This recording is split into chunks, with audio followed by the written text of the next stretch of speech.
Oi, gente, tudo bem com vocês? Eu estou fazendo esse vídeo para auxiliá-los na elaboração do PAEE, Plano de Atendimento Educacional Especializado. É o documento que é feito após a API. Vamos relembrar? A API, Avaliação Pedagógica Inicial. Depois da API, quando a gente obtém informações a respeito do aluno, informações nós conseguimos com a família, com os professores e a partir da nossa própria observação. Após essa avaliação pedagógica inicial, nós precisamos elaborar um plano. Não é um plano de aula, é um plano de trabalho que vai durar um semestre. É o plano de atendimento educacional especializado, que vai trabalhar com esse aluno as habilidades mais frágeis, aquilo que ele ainda não consegue fazer, aquilo que ele ainda precisa de ajuda ou aquilo que ele realmente ainda não conseguiu nem iniciar. E nós vamos relacionar essas habilidades que precisam ser desenvolvidas neste plano para que as mesmas habilidades sejam trabalhadas em sala de recurso e em sala de aula regular, tá? Então, eu vou compartilhar a tela com vocês aqui. Nós vamos olhando o PAEE e eu vou ensinando a fazer, tudo bem? Depois, se houver dúvida, algum questionamento, vocês podem entrar em contato comigo e aí nós esclarecemos essas dúvidas para vocês. Então, vamos lá, o compartilhamento.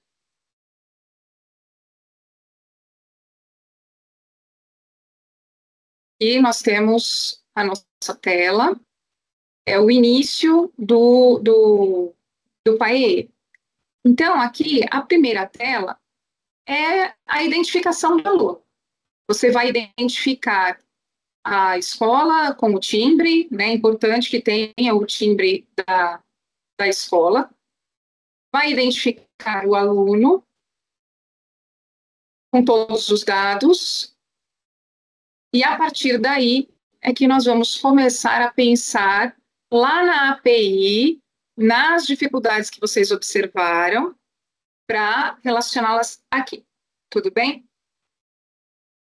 Vamos lá. Começando aqui do número 2, do item número 2, na página 2. Se vocês tiverem um plano desse impresso aí com vocês podem ir rascunhando aí, assinalando, fazendo observações, fica mais fácil depois para vocês lembrarem e então retomarem para finalizar o PAEE de algum aluno que ainda esteja incompleto ou que não tenha sido feito. Então, vamos lá. Serviços a serem disponibilizados para a inclusão do estudante. O que é que nós temos na rede estadual para oferecer para esse aluno? Vamos lembrar, nós temos para o público da educação especial sala de recurso, temos o profissional de apoio de vida diária, que é o nosso cuidador, temos as adaptações curriculares em sala de aula regular, temos transporte, mobiliário específico. Para surdos, nós temos o intérprete de Libras, desde que o surdo utilize a língua. Para surdo cego, nós temos o guia intérprete. Então, são esses os serviços que nós temos disponíveis atualmente na rede estadual. Virá o profissional de apoio para atividades escolares. Virá. Mas a Secretaria da Educação ainda está trabalhando com licitação para que esse profissional chegue até a sala de aula. Por enquanto, nós temos tudo o que eu falei, ainda não temos o profissional de apoio para atividades escolares. Esclarecendo a diferença, profissional de apoio para AVD, atividades de vida diária, nosso cuidador, ele trabalha auxiliando o aluno em alimentação, higiene e locomoção. Somente. Ele não trabalha dentro da sala de aula auxiliando em atividades pedagógicas, ele não tem formação para isso, tá? O profissional de atividades escolares que virá, esse sim trabalhará dentro da sala de aula com o apoio pedagógico, tá? Então, vamos lá. Esses são os serviços. E aqui nós vamos assinalar quais serviços esse aluno precisa. Então, de acordo com a sua avaliação pedagógica inicial, a sua API, é que você vai assinalar aqui os auxílios que este aluno necessita. Então, você vai só assinalar mesmo. Ele precisa de um profissional para AVD, para atividades de vida diária? Se ele precisa, você vai assinalar ali e vai colocar quais os apoios que ele precisa, em alimentação, higiene e locomoção. Precisa dos 3, precisa só 2, precisa de 1, você vai assinalar. Necessidade de apoio, ele precisa deste profissional para atendê-lo exclusivamente? Ele demanda tanto cuidado que ele precisa de um profissional para auxiliar somente a ele, ou este profissional pode ser compartilhado para alimentação, higiene e locomoção de mais outros 2 alunos. Lembrando que o profissional de AVD pode atender no mesmo período até 3 alunos nestas atividades, tá? Você vai assinalar. Profissional de apoio para atividades escolares, embora ainda não tenhamos, você pode colocar ali, se você entende que ele precisa de um apoio pedagógico dentro da sala de aula. Esse apoio precisa ser exclusivo ou compartilhado. Aí você vai levar em consideração as dificuldades pedagógicas desse aluno, as dificuldades de aprendizagem desse aluno. Adaptações curriculares em sala de aula regular, ele precisa? Que tipo de adaptação? Quando está escrito aí especificado, que tipo de adaptação ele precisa? Adaptação de conteúdo, nós precisamos recuar nas expectativas para esse aluno. De repente ele está lá no 7º ano, mas ele não consegue acompanhar, não consegue atender às expectativas de aprendizagem para o 7º ano. Então nós vamos precisar recuar. Talvez trabalhar conteúdos com ele de habilidades, referentes a habilidades de anos anteriores. Então, aí você vai precisar fazer elaborar, né, atividades de adaptação curricular, reduzindo expectativas. Este aluno tem altas habilidades de superdotação, ele supera as expectativas do ano em que ele está? Então, nós precisamos pensar num suplemento. Precisamos aumentar as expectativas para ele, no ano em que ele está. Precisamos aprofundar mais. Ou ele precisa, não que haja mudança no conteúdo, mas adaptação de acesso. Por exemplo, um aluno que tem uma dificuldade motora, uma deficiência física, não consegue escrever usando lápis e papel, ele se sai melhor com um tablet, onde ele só vai digitar. Então, é uma adaptação de acesso. Podemos colocar isso aqui também. Enfim, a adaptação que for necessária, seja curricular, seja de acessibilidade, precisa ser especificada nesse item. Ele precisa de mobiliário específico? Uma pessoa com deficiência física, um cadeirante, ele vai precisar de uma mesa, uma carteira de aluno maior, em que caiba a cadeira de rodas. E aí pode colocar lá. Ou qualquer outro mobiliário específico que vocês entendam que seja necessário. Por exemplo, para higiene, ele usa fraldas, então ele vai precisar trocar as fraldas, eventualmente, né? O profissional de atividade de vida diária vai fazer essa troca. Então, eu preciso disponibilizar um lugar discreto, fechado, privativo, limpo, adequado, e uma maca, para que ele possa fazer essa higiene. Então, é necessária a maca. Aí ela faz parte do mobiliário também, tá? Se é um aluno surdo, vai precisar de intérprete de Libras? Desde que ele use a língua de sinais, se comunique com a Libras, ele pode ter acesso a este profissional, sim. Se é um surdo que não usa Libras, da mesma forma, ele tem acesso à sala de recursos e lá ele pode aprender a Libras, e quando ele estiver caminhando melhor no aprendizado da língua, ele poderá ter um intérprete de Libras para ele também. É necessária a acessibilidade arquitetônica na escola? Então, as rampas, as portas largas, o banheiro adaptado, pensamos aqui mais em deficiência física, né? Mas se pensarmos em deficiência visual, também existe sinalização na escola, em braille, por exemplo, para que ele possa ler as plaquinhas e saber em que ambiente ele está. Ah, precisa de guia-intérprete, no caso de um surdo-cego? Precisa de material didático, recurso pedagógico específico? Estou falando sobre o quê aqui? Por exemplo, se é um aluno com baixa visão, ele talvez precise de um caderno com uma pauta ampliada, linhas para escrever mais largas. Então, isso é um recurso pedagógico específico para ele. Ele precisa de ilustrações com poucos detalhes, mas com contraste de cores. Então, um fundo branco com a ilustração em preto, um fundo azul com a ilustração em vermelho. São as cores que vão fazer contraste. Ele precisa disso, então vamos colocar. Ele precisa de uma lupa, vamos colocar aqui. O que for necessário, ele precisa de um soroban para fazer as contas.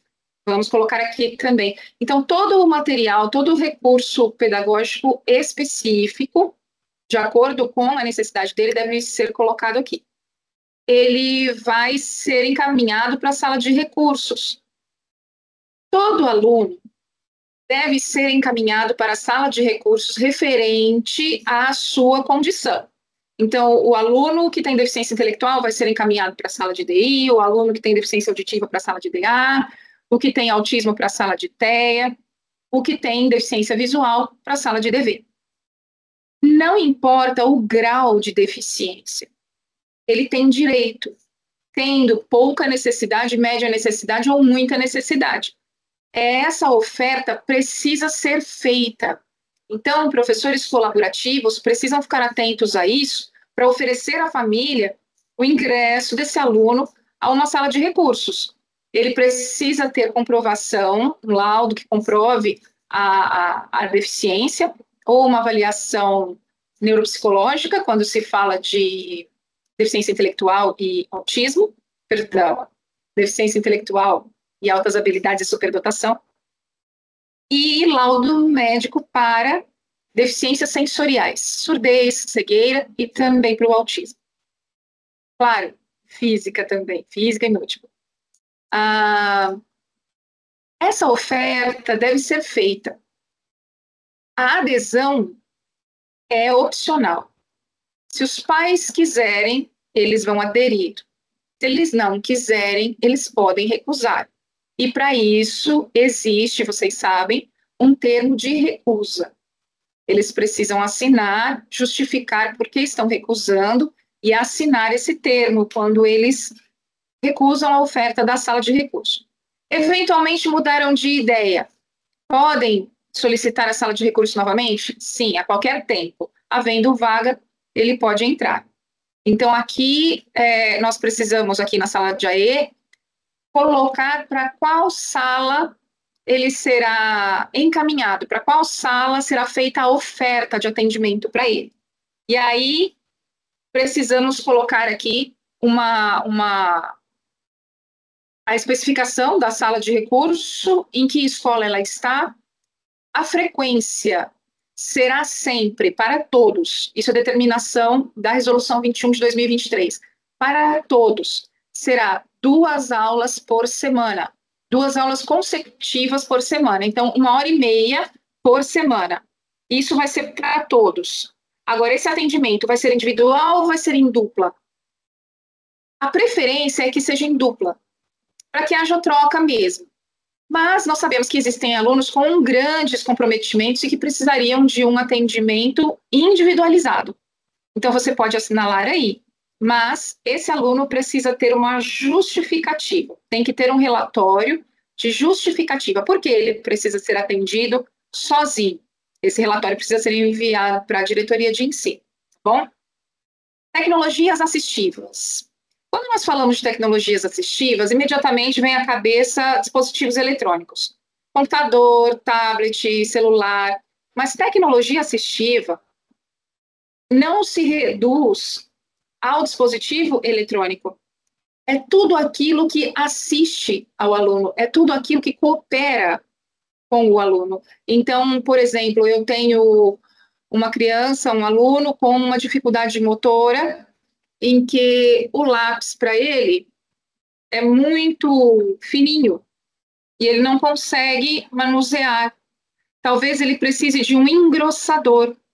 Existem engrossadores que podem ser comprados, mas existem engrossadores que nós podemos fazer.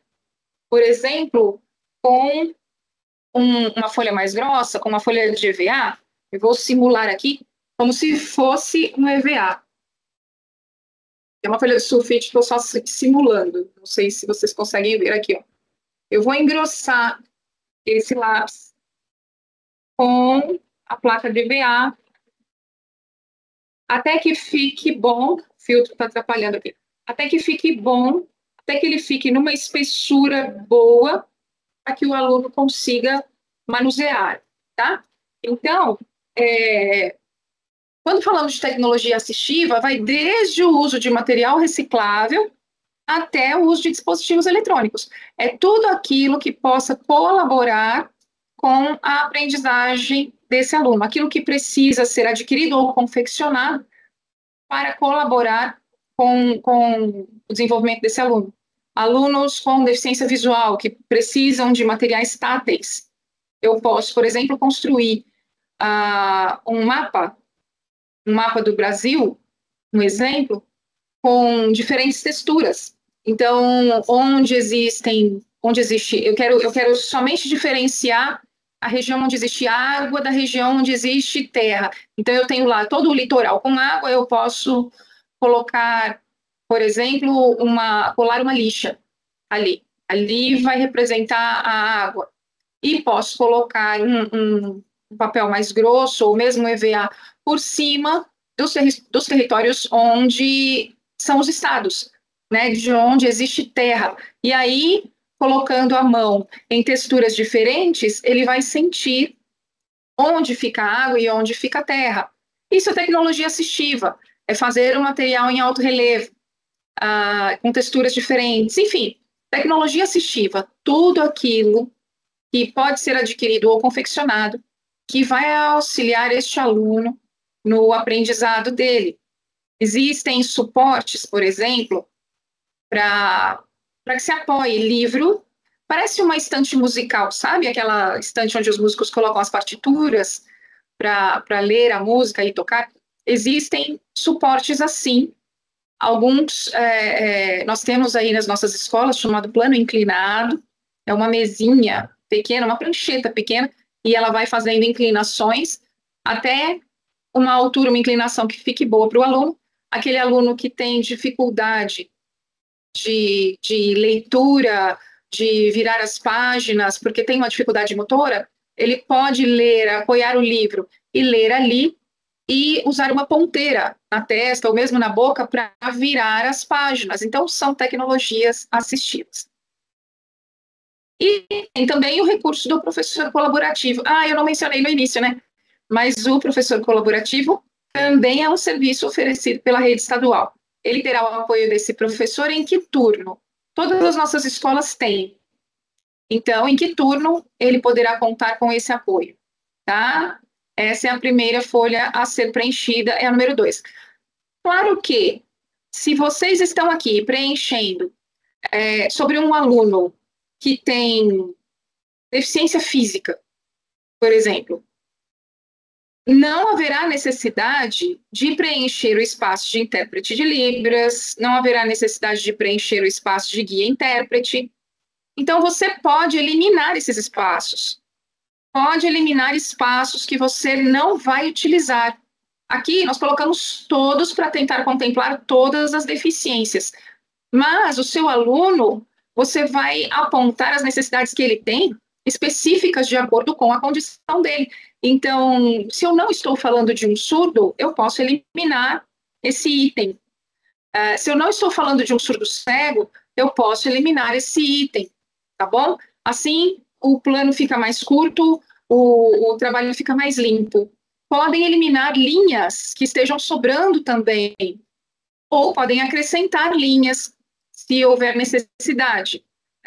Na verdade, vocês podem apagar essas linhas e escrever no espaço que existe, digitando ali no espaço que existe, ou escrevendo à mão. Se for preencher à mão, tem que ser letra de forma ilegível. preferência é sempre pela digitação, tá? Mas se você, então, não vai usar determinado espaço aqui, porque ele não é necessário para o aluno que você está mencionando aqui, basta eliminar esse espaço, tá bom? E aí nós vamos para a folha número 3. Essa folha gerou algumas dúvidas. Essa folha você não vai fazer nada nela. Ela só está aí para te ajudar a preencher o que virá a seguir.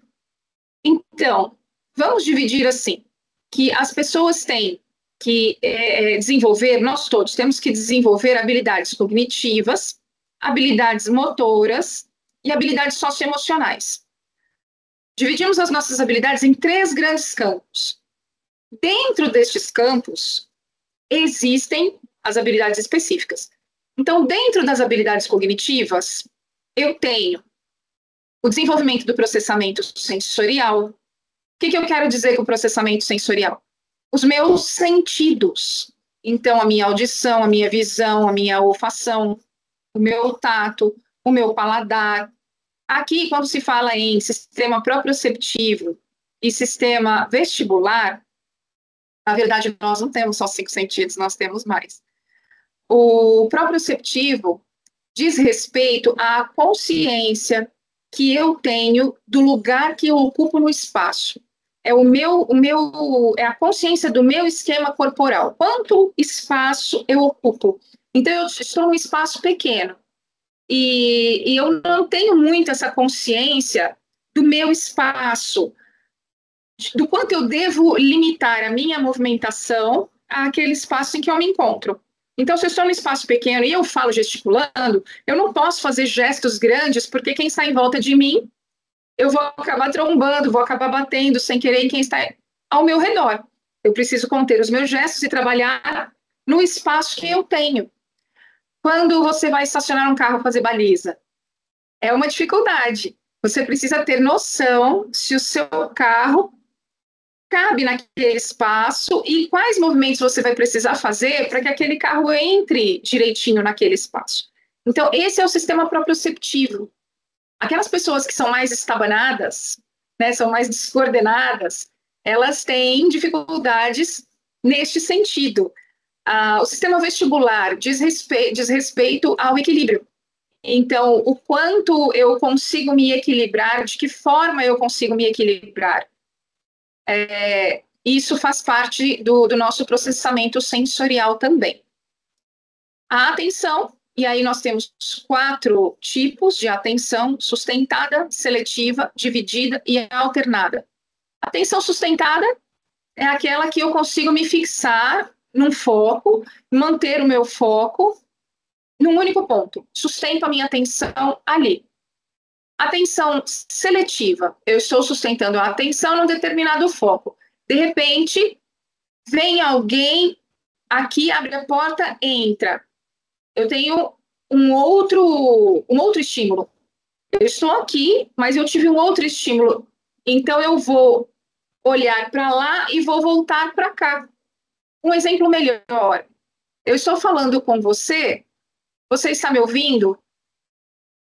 E talvez ao seu redor aí exista algum outro estímulo, exista alguma movimentação, exista algum barulho, algum ruído, mas você consegue, entre estes estímulos, selecionar o que é o principal para manter o seu foco. Então, se eu estou falando com você e você mantém o seu foco em mim, você consegue neutralizar os outros estímulos para ficar só com o seu foco em mim. Atenção dividida. Mulheres fazem muito isso. A mulher está lá trabalhando na cozinha, fazendo comida, e ela coloca lá uma panela de arroz, uma de feijão, e coloca uma frigideira para fritar um bife. Ela precisa dividir a atenção dela nestes 3 focos, para que nada se perca. Então, se ela ficar muito distraída ali com o bife, de repente o arroz queima, ou o feijão queima, e o contrário da mesma forma. Então, ela precisa dividir o foco de atenção em cada um desses estímulos. E a atenção alternada. Eu estou conversando com 2 pessoas, então nós somos em 3. Eu falo, eles me ouvem, e aí eu preciso ouvir o segundo, prestar atenção no segundo, o terceiro interrompe, e aí eu preciso passar para o terceiro, prestar atenção no que ele diz, e aí eu vou falar, e aí eu vou para o segundo, vou para o terceiro, ou vou para o terceiro e vou para o segundo. Eu vou alternando a minha atenção conforme os estímulos com os quais eu estou lidando, tá? Isso é só para vocês terem conhecimento. Esta folha, esta tabela, é para que vocês tenham conhecimento, tá bom? Memória, nós temos alguns tipos de memória também. Memória sensorial. Então, eu estou num lugar e eu sinto um cheiro que me é familiar, e aí eu me lembro lá da casa da minha avó, de quando eu era criança, daquela comidinha que ela fazia. Esse cheiro que eu estou sentindo aqui é o mesmo cheiro de lá. Isso é uma memória sensorial. A memória auditiva. Alguém me falou alguma coisa, me deu a instrução de alguma coisa, e eu me lembro do que a pessoa me falou, eu me lembro da voz dela, eu me lembro da entonação dela, da informação que ela me falou. Eu me lembro da memória auditiva, memória tátil, né? Se eu passo a mão em determinada textura, e aí me remete a alguma outra textura que eu também já tenho experimentado. São as memórias sensoriais. Nós temos memória de trabalho, de curto e de longo prazo. Memória de trabalho é aquela memória que te permite fazer as atividades da sua vida diária. É aquela memória corriqueira que você precisa utilizar para fazer as suas atividades. Por exemplo, você já até automatizou. Você levanta de manhã, levanta, vai ao banheiro, lava o rosto, escova os dentes, penteia o cabelo. Você sempre faz nessa sequência. Você tem esta memória de trabalho, porque é nessa sequência que você executa as suas atividades. Então, essa é a memória que faz com que você execute todas as funções e as atividades que você precisa na sua vida diária. São as sequências que frequentemente você já automatizou. Memória de curto prazo, as informações que você recebeu a curto prazo, você mantém, porque você está precisando delas de alguma forma, uma memória recente. Então, eu estou informando tudo isso aqui para vocês. Amanhã, depois, eu espero que vocês se lembrem, nós estamos falando da memória de curto prazo. Daqui uma semana, você está lembrando do que eu estou falando hoje? É a memória de curto prazo. E a memória de longo prazo é aquela que nós temos de fatos que aconteceram, de experiências que nós vivemos, mas lá no passado, e que se nós não recorrermos a ela, fica fácil de perder essas informações. As memórias se mantêm vivas quando nós as colocamos para trabalhar. Precisamos daquilo que foi aprendido, seja recente ou remotamente, para executarmos atividades hoje. Então, quando nós mantemos essa memória vindo à tona, fica mais difícil perder essas lembranças. A comunicação, nós temos a forma verbal e não verbal, então, falando ou sem falar, mas através das expressões do rosto, das expressões do corpo, através das reações, através de sinais, de símbolos. E nós temos a comunicação escrita também. Raciocínio lógico matemático. Não se resume só à matemática, mas a tudo aquilo que eu preciso resolver com lógica. Então, um fato depende do outro, uma coisa depende da outra para que se encontre uma solução final. Esse é o raciocínio lógico. E aí, dentro desse aspecto do raciocínio lógico matemático, nós vamos investigar com os nossos alunos as noções de grandeza, pequeno, médio, grande, a localização espaço-temporal, então, localização geográfica mesmo, né, de territórios, ou a localização mais próxima do aluno, em cima, embaixo, dentro, fora, à direita, à esquerda, os conceitos matemáticos, aquilo que nos permite adicionar, subtrair, dividir, multiplicar, e a resolução de problemas da vida diária. eu preciso, quando eu falo em problemas, eu não estou me referindo só a probleminhas matemáticos que a gente vê na escola, não é isso, mas a resolução de problemas da vida diária também. Qual é a lógica que eu uso para resolver um problema? Por exemplo, eu tenho um casamento para ir no fim de semana, e eu tenho roupas esportivas, roupas sociais e roupas de praia. Qual é a lógica? Eu preciso analisar o evento, o horário do evento, quem estará lá, para então pensar em qual das minhas roupas é a mais adequada e resolver esse problema. Então, se é um casamento, são roupas sociais. Por quê? Pela lógica. O casamento é um evento social, um evento importante. E eu destoaria se eu fosse com uma roupa esportiva e muito mais se eu fosse com uma roupa de praia. Então, pela lógica, é a roupa social. Essa resolução de problemas, ela não se reduz somente à questão escolar, mas à questão de autonomia e de vida diária. As habilidades motoras. Nós temos a coordenação motora global, que são os nossos grandes movimentos, né? A postura, o equilíbrio, a lateralidade, a consciência corporal, a movimentação, tem muito a ver com os nossos sentidos proprioceptivo e vestibular. E a coordenação motora fina, que são os movimentos mais delicados que uma pessoa, um ser humano pode fazer. E nós somos a única espécie que tem este movimento, que é o movimento de pinça. Esse é o movimento mais delicado, mais refinado que alguém pode fazer. Então, o que é que eu vou investigar no meu aluno? Se ele consegue segurar, se ele consegue soltar, se a apreensão que ele faz é adequada para escrever, ou se ele escreve muito levinho, porque ele tem pouca apreensão, ou se ele escreve com muita força, às vezes faz assim, né? Para escrever, ele põe muita força. Vou verificar a destreza, né, de movimentação, vou verificar a manipulação, né, se a pinça é trípode mesmo. Pinça trípode são 3 dedos, né, são 3 pontos. Então, o ponto do dedão, do dedo indicador e do dedo médio, quando eu faço isso aqui. E as habilidades emocionais, nós temos socialização, comportamento e a parte emocional.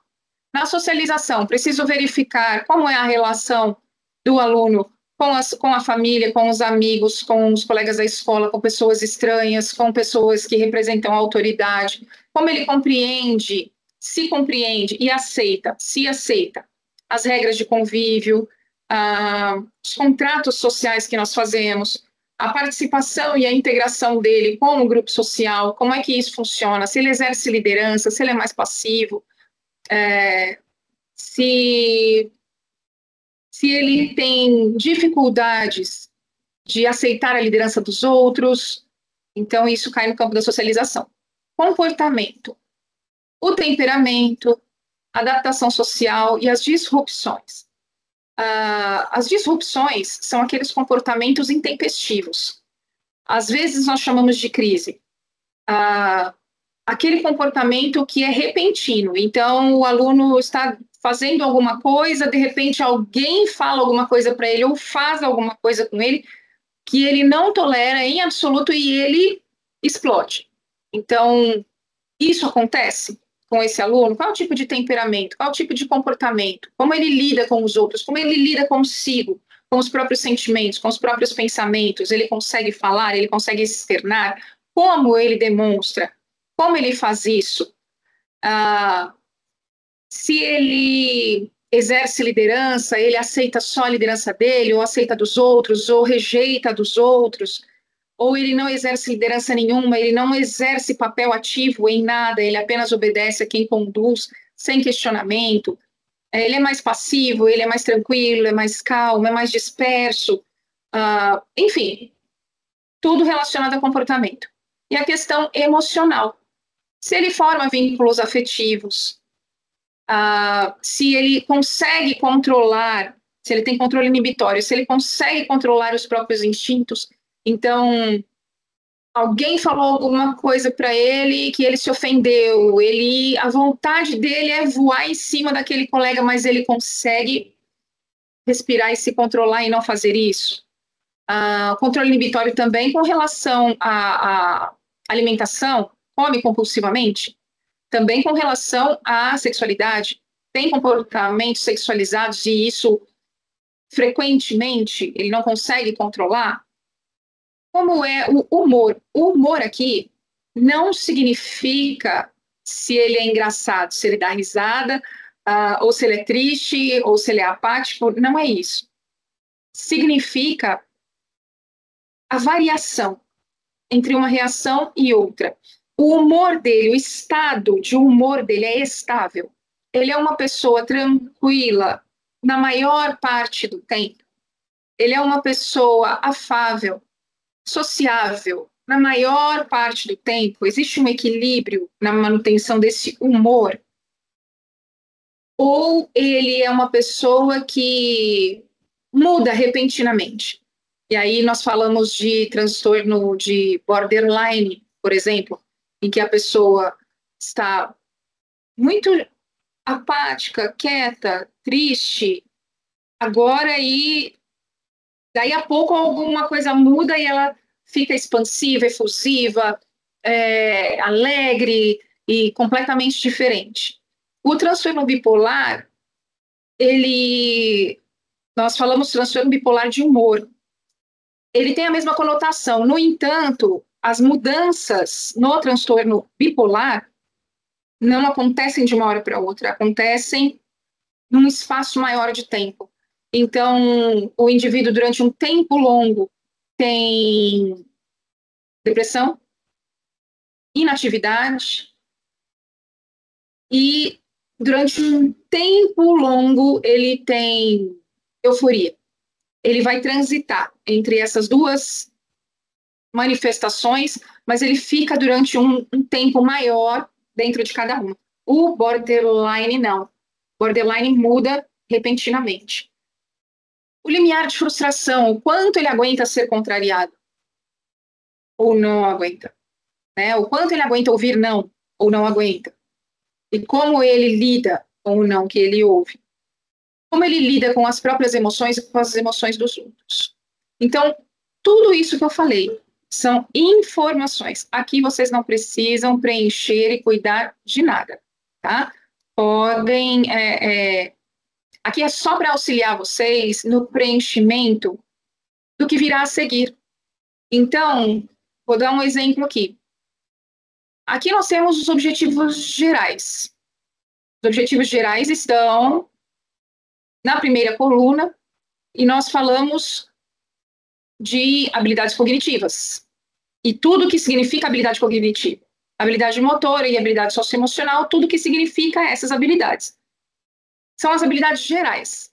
E aqui, do outro lado, nós temos objetivos específicos. Dentro de cada uma dessas habilidades, o que é que precisa ser trabalhado especificamente?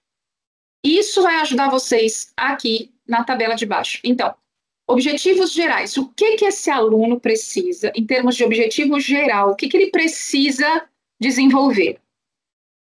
Aí vem a perguntinha até para te ajudar. Qual campo de atividades precisa ser desenvolvido? Então, vamos colocar aqui, por exemplo, o campo das habilidades motoras. Então, eu vou colocar lá, habilidades motoras. Dentro de habilidades motoras, eu tenho duas habilidades.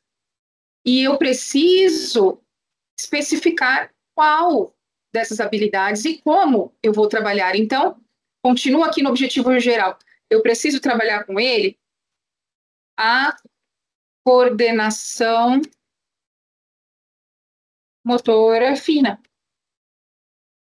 Tá, mas coordenação motora fina, ainda assim é um universo grande. O que é que se trabalha dentro da coordenação motora fina? Poxa, esqueci, então vamos lá olhar de novo. Coordenação motora fina trabalha o quê? A pinça, a apreensão, destreza, força, são as habilidades trabalhadas, algumas delas, e existem mais. Então, o que ele precisa dentro da coordenação motora fina? O que ele precisa desenvolver por ordem de prioridade? Então, ele precisa... eu vejo que ele não tem, por exemplo, uma pinça trípode adequada. Ele precisa trabalhar essa pinça. Então, antes de chegar aqui nessa pinça, será que eu preciso fazer alguma coisa? Eu percebo também que ele tem dificuldade de preensão. Ele não consegue segurar o lápis direito e não consegue fazer a pinça direito. Ele não põe a força adequada e nem faz a pinça direito. Então, o que eu vou trabalhar com ele? Quais serão os meus objetivos específicos? Eu preciso trabalhar, então, a preensão, para depois trabalhar a pinça.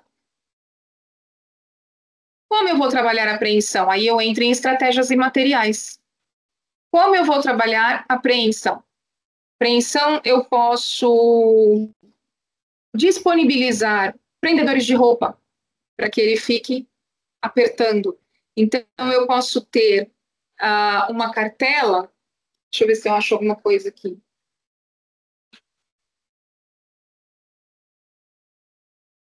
Que é um caderninho.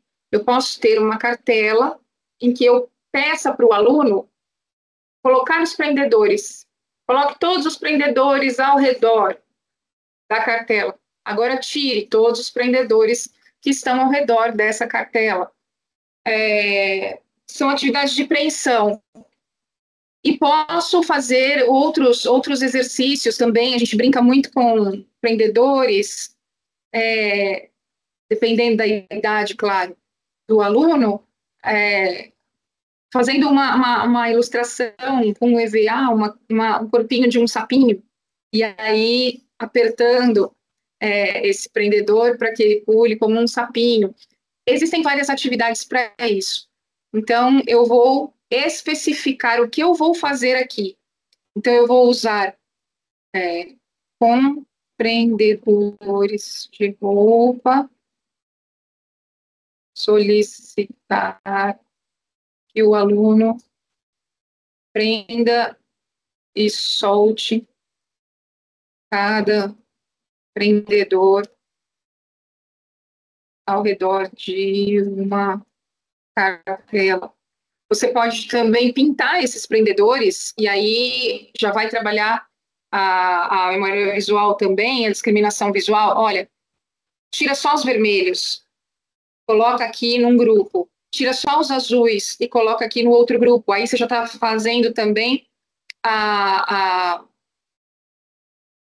já está trabalhando grupos, né? Você já está trabalhando coletivos por semelhança. Aí, para fazer a pinça, o que eu vou usar para trabalhar a pinça? Quais estratégias eu posso utilizar? Por exemplo, para trabalhar a pinça, eu vou utilizar alinhavo.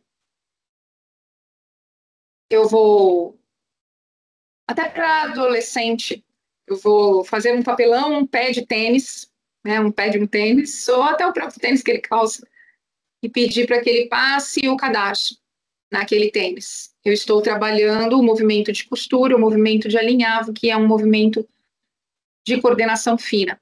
É isso que você vai colocar aqui. E em quanto tempo se dará esse trabalho? Curto, médio ou longo prazo? Bom, analisando bem o meu aluno, verificando que ele tem certos comprometimentos motores, não se trata de um deficiente físico, mas se trata de um autista com algum comprometimento motor. Eu acho que em médio prazo. Isso para este semestre. Para o próximo, se houver necessidade, eu repito, tá? É isso que você vai fazer. Deu para entender, gente? É isso que você vai fazer. E aqui eu escrevi bem pouco, para não ocupar muito tempo, mas detalha bastante, porque a partir disso aqui, o seu trabalho na sala de recursos e o trabalho do professor do ensino regular serão desenvolvidos. E vocês dois, tanto a sala de aula regular quanto a sala de recursos, trabalharão em torno do mesmo objetivo. E isso é muito importante para o desenvolvimento do aluno. Aqui eu coloquei várias linhas, não significa que você vai ocupá-las todas.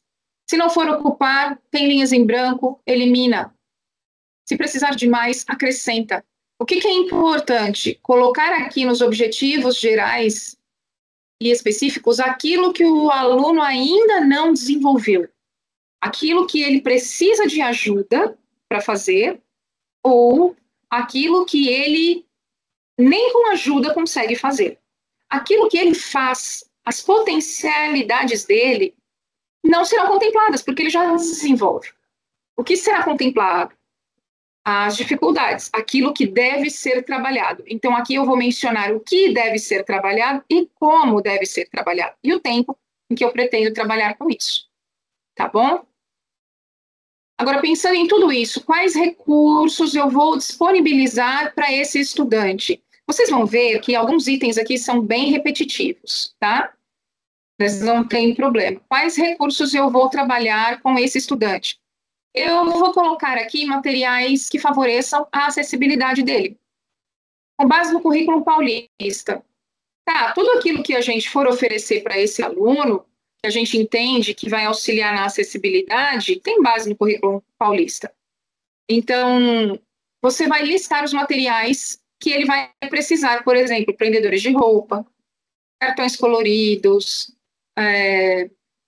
enfim, aquilo que você achar que é necessário de acordo com o que você relacionou na tabela acima.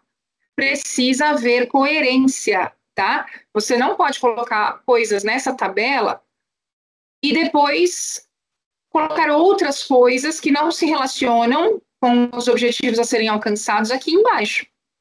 Tem que ter coerência. Se eu vou usar prendedores aqui em cima, então eu preciso listar esses materiais, tá? O que eu vou precisar, tudo bem? Na verdade, você até já escreveu sobre ele aqui na coluna Estratégias e Materiais. Quando você disse, né, que iria utilizar prendedores para trabalhar a apreensão, prendedores de roupa, você já mencionou esse material. Então, volta aqui, recapitula o que você mencionou aqui e coloca nessa lista, tá? Listar materiais que devam ser adaptados para promover a acessibilidade aos conteúdos curriculares. Aí eu citei alguns exemplos. Engrossador de lápis, papel com a pauta ampliada, né, com a pauta espaçada, material ampliado. No caso aqui, eu estou pensando numa pessoa com deficiência visual, uma pessoa com deficiência motora por conta do engrossador de lápis. Se você precisar de materiais que sejam adaptados, tá? Aí você vai listar aqui. Então, são materiais que geralmente você não compra pronto, mas que você precisa adaptar, que você precisa fazer para que o aluno consiga trabalhar melhor, tá? Eventualmente até acha alguma coisa pronta, mas são materiais que saem da sua forma original. Isso é o material adaptado. Ele deixa de ser como era originalmente para servir a uma necessidade, tá? Por exemplo, eu vi numa instituição, num vídeo, crianças com microcefalia que tinham dificuldade de equilíbrio, era uma creche. A creche fez cadeirinhas, imagine uma cadeirinha comum, né, 4 pezinhos, mas que aqui tinha os braços dela, né, os apoios para o braço, e na frente também tinha um apoio. Então, a criança ficava cercadinha, né, dentro da cadeira, para que ela se mantivesse equilibrada ali naquele espaço. E caso, para que ela não se machucasse, não tombasse, né, ou se isso acontecesse, não houvesse nenhum ferimento, eles encaparam, eles fizeram essas cadeirinhas com canos de PVC. Então, veja, adaptaram o cano de PVC. O cano de PVC originalmente não é para isso, mas eles adaptaram porque tinha um custo mais baixo.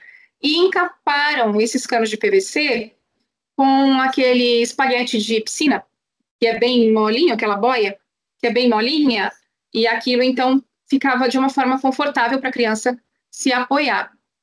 O espaguete não foi pensado dessa forma originalmente, mas passou a ser usado para isso. Então, são exemplos de materiais adaptados, tá?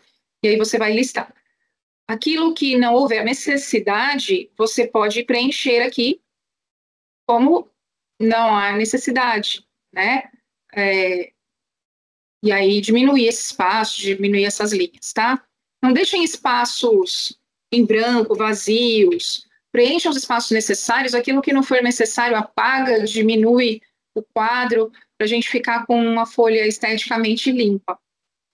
Aqui embaixo. Em relação ao projeto de ensino colaborativo realizado no turno escolar como forma de AEE expandido. Registrar informações necessárias, contribuindo com a atuação do professor especializado que atua no ensino colaborativo. Aqui, no caso, quando este documento é feito pelo professor da sala de recursos, aqui na letra A, ele vai registrar informações necessárias para contribuir com o professor colaborativo da escola. Tá? Entenda, deu para entender? Se for o professor de sala de recurso que está fazendo, ele vai contribuir aqui na letra A com informações para o professor que atua no ensino colaborativo. Tudo bem? Se for o professor colaborativo que está preenchendo, ele pode preencher com as informações que ele já adquiriu, que ele já tem, porque foi ele mesmo que preencheu. Pode fazer um resuminho aí de pontos principais que ele precisa ficar atento, tá? Na letra B, indicar especificidades consideradas necessárias à articulação da atuação dos docentes junto aos estudantes. Então, indicar especificidades que necessitam de articulação dos professores com os alunos. Qual é a especificidade do aluno que necessite de uma articulação entre os professores? Por exemplo, o aluno que não está alfabetizado. Ele já tem pré-requisitos para isso, ele pode ser alfabetizado, mas ele ainda não está alfabetizado. Os professores do ensino regular podem se articular para priorizar essa habilidade que precisa ser desenvolvida e trabalharem todos juntos em torno dela. Ela é a prioridade, porque se o aluno não é alfabetizado, ele não vai conseguir prosseguir. Então, e isso é uma necessidade fundamental para a funcionalidade e para a sobrevivência. Então, claro que existem professores que saberão alfabetizar e tem professores que não. Mas os professores podem juntos articular ações, articular atividades, claro, com o apoio do professor colaborativo, para que este processo aconteça. Tudo bem? Então, aqui é o que é necessário. Onde é necessário haver a articulação dos professores para aquele estudante. Aqui, seleção de materiais e equipamentos a serem adquiridos pela unidade escolar por meio de recursos do PDDE Paulista. PDDE Paulista é uma verba que as escolas recebem, existem limites para se utilizar, existem critérios para se utilizar essa verba, mas aqui vocês vão apenas sugerir coisas e caso a escola possa comprar, que ela compre, tá? Então, aqui vocês vão sugerir. Lá no Drive, onde nós temos o modelo do PAEE, o modelo da API, os modelos de termo de recusa, nós temos o manual do PDDE lá também. E você pode consultar ali, naquele manual do PDDE, quais materiais são disponibilizados para compra. Então, antes de preencher aqui, dê uma olhadinha lá naquele manual. Ele está no mesmo Drive onde estão os outros documentos, tá bom? E aí você vai preencher. Então, o material que o aluno precisa, a especificação e para quê. Então, por exemplo, ele precisa de uma colmeia para utilizar o notebook. A colmeia é uma espécie de... parece uma régua, um gabarito. Depois vocês olhem no Google e colocam lá, colmeia para computador, e vocês vão achar.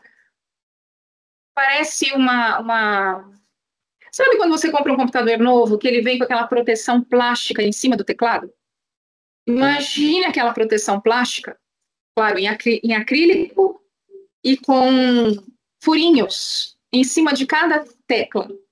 Assim, a criança vai poder digitar somente aquela tecla, a criança que tem problemas motores, ela vai poder digitar somente aquela tecla sem correr o risco de digitar 2 ou 3 ao mesmo tempo. Isso é uma colmeia. Então, Vamos supor, ele precisa de uma colmeia. Especificações.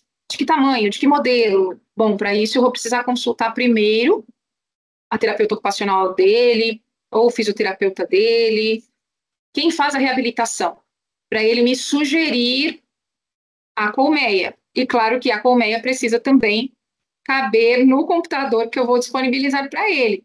Então, tudo isso tem que estar alinhado. Estando alinhado, eu vou colocar aqui as especificações técnicas. E a indicação, para quê? Para que essa colmeia? Para facilitar a digitação do aluno que tem deficiência motora, tá? É isso. Nem tudo, gente, vocês vão talvez precisar preencher. Aquilo que não for necessário é só dizer não são necessários estes recursos e aí eliminar as linhas, eliminar o espaço em branco, tá? No 7, receberão orientação do professor de AEE sobre serviços e recursos oferecidos ao estudante, em conjunto com o professor do projeto de ensino colaborativo. Quem? Quem vai receber instruções e orientações do professor da sala de recursos e do professor colaborativo? Eu entendo que todos. Os professores dos componentes curriculares, o diretor, o vice, o coordenador, os estudantes, os funcionários, os familiares. Eu entendo que todos poderão contar com essas orientações e essas instruções, tá?